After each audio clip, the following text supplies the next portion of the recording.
Good evening friends, आपका मेरे channel एके tutorials में स्वागत है।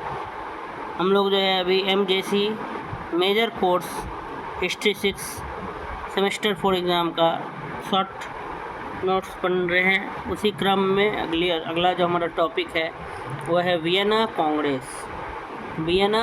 कांग्रेस। इसके बारे में हम लोग अभी चर्चा करेंगे। नेपोलियन की पराजय के पश्चात अब केवल एक समस्या ही मित्र राष्ट्रों के सम्मुख थी। जब नेपोलियन का हार हो गया वाटरलू बैटल में, उसके बाद केवल एक समस्या ही मित्र देशों के सामने थी। सम्मुख माने सामने। नेपोलियन की पराजय माने हार के पश्चात बाद में अब केवल एक समस्या ही, एक ही प्रॉब्लम था मित्र राष्ट्रों के सम्मुख थी कि नेपोलियन द्वारा की गई राजनीतिक उलटफेर को किस प्रकार सुलझाया जाए तथा नेपोलियन के विशाल साम्राज्य का क्या किया जाए।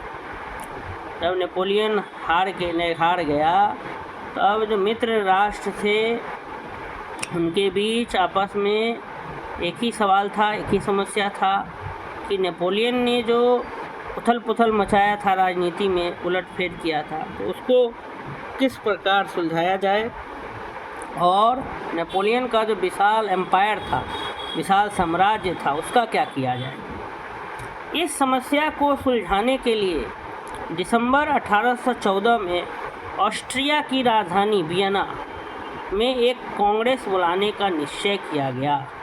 कांग्रेस का मतलब होता है मीटिंग। बहुत से डेलीगेशंस को जहाँ बुलाया जाता है उसको कांग्रेस कहा जाता है।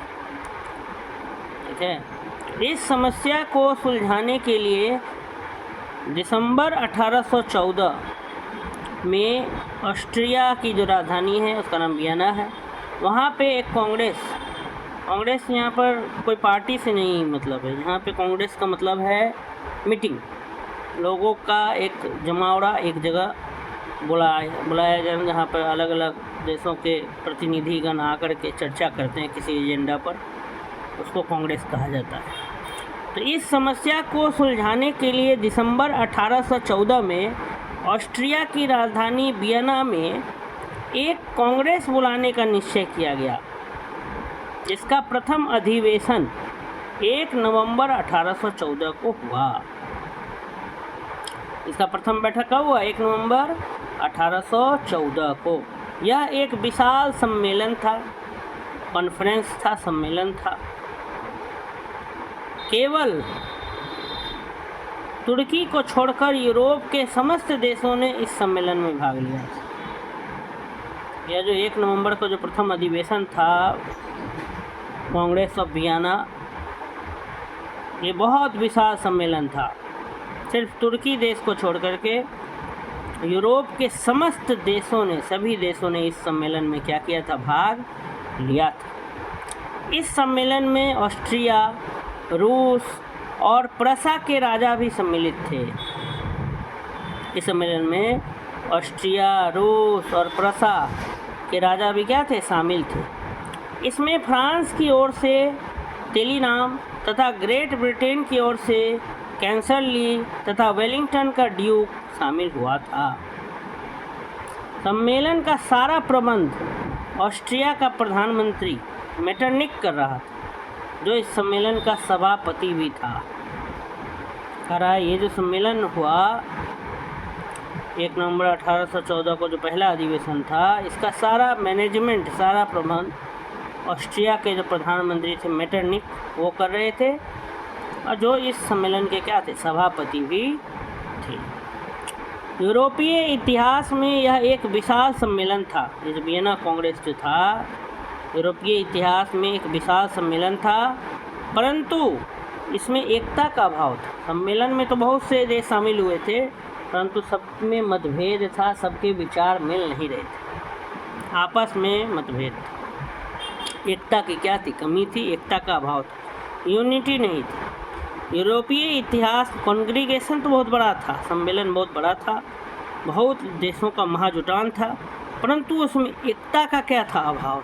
यूरोपीय इतिहास में यह एक विशाल सम्मेलन था, परंतु इसमें एकता का अभाव था। प्रत्येक राष्ट्र युद्धों की लूट में से अधिक हिस्सा लेना चाहता था। जितने भी राष्ट्र भाग लिए थे तो नेपोलियन के हार जाने के बाद जो साम्राज्य था उसका अधिक से अधिक हिस्सा हर राष्ट्र चाह रहा था कि मेरे पास आ जाए। चारों राष्ट्रों में सबसे मुख्य मतभेद पोलैंड और सैक्सनी के संबंध में था। सबसे मुख्य मतभेद जो था वो पोलैंड और सैक्सनी के संबंध में था। फ्रांस की ओर से आए हुए तेलीनाम ने इस मतभेद से लाभ उठाया। 1813 में अलेक्जेंडर ने प्रसा तथा ऑस्ट्रिया को उनके पोलिश प्रदेश वापस देने को कहा, परंतु बाद में वह पोलैंड पर अपना अधिकार जमाने का प्रयत्न करने लगा था, कोशिश करने लगा था। तो उसने प्रसा के पास एक प्रस्ताव भेजा अलेक्जेंडर ने कि वह अपने पोलिश प्रदेशों के बदले में सैक्सनी ले ले। तो प्रसा ने इस प्रस्ताव को स्वीकार कर लिया, परंतु इंग्लैंड तथा ऑस्ट्रिया ने इसका घोर विरोध किया। इस प्रकार आपसी मतभेद और अधिक बढ़ गया। तो सबसे ज़्यादा मतभेद अगर देखने को मिला तो पोलैंड और सैक्सनी को लेकर मिला। पोलैंड का जो जगह सब है उसको पोलिश प्रदेश कहा गया। यहाँ पर पोलैंड में रहने वाले लोग को पोलिश कहा जाता है, वहाँ का जो जगह सब है पोलिश प्रदेश। तो कह रहा है कि पोलैंड और सैक्सनी का जो मतभेद था वो सबसे ज़्यादा था। जैसे फ्रांस की ओर से आए हुए थे तेलीनाम, उन्होंने इस मतभेद का लाभ उठाया। 1813 की बात है कि अलेक्जेंडर ने प्रसा तथा ऑस्ट्रिया को बोला कि आपका जो पोलिश प्रदेश है वापस देने को कहा, परंतु बाद में वह पोलैंड पर अपना अधिकार जमाने का कोशिश करने लगा। तो उसने प्रसा के पास एक प्रस्ताव भेजा कि वह अपने पोलिश प्रदेश के बदले में सैक्सनी ले ले। तो प्रसा तो स्वीकार कर लिया लेने के लिए, लेकिन इंग्लैंड और ऑस्ट्रिया जो था इसका घोर विरोध किया। इस प्रकार आपसी मतभेद जो था वो और अधिक बढ़ गया। यहाँ तक कि 3 जनवरी को ऑस्ट्रिया तथा इंग्लैंड ने 3 जनवरी ऑस्ट्रिया और इंग्लैंड ने जिस फ्रांस को नष्ट करने पर तुले हुए थे, फ्रांस को जो नष्ट करने की बात कर रहे थे, उससे मिलकर प्रसा और रूस के विरुद्ध संधि कर ली।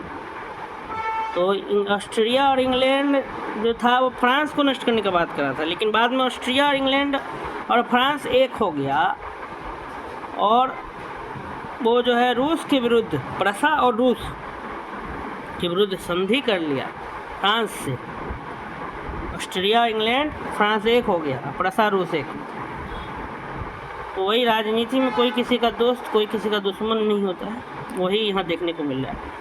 उससे मिलकर प्रसा और रूस के विरुद्ध संधि कर ली। यही लिखा है कि 3 जनवरी को ऑस्ट्रिया तथा इंग्लैंड ने जिस फ्रांस को वह नष्ट करने पर तुले हुए थे, बर्बाद करने पर तुले हुए थे, उससे मिलकर प्रसा और रूस के विरुद्ध संधि कर ली, ट्रीटी कर लिया, ट्रीटी साइन कर लिया। इस पर अलेक्जेंडर निर्बल पड़ गया, कमज़ोर पड़ गया अलेक्जेंडर, और उसने प्रसा को सैक्सनी तथा पोलैंड का कुछ प्रदेश देना क्या कर लिया, स्वीकार कर लिया। जब सब एक हो गया ऑस्ट्रिया इंग्लैंड और फ्रांस, तब अलेक्जेंडर निर्बल पड़ गया, कमज़ोर पड़ गया, और उसने प्रसा को सैक्सनी तथा पोलैंड का कुछ प्रदेश देना क्या किया, स्वीकार किया।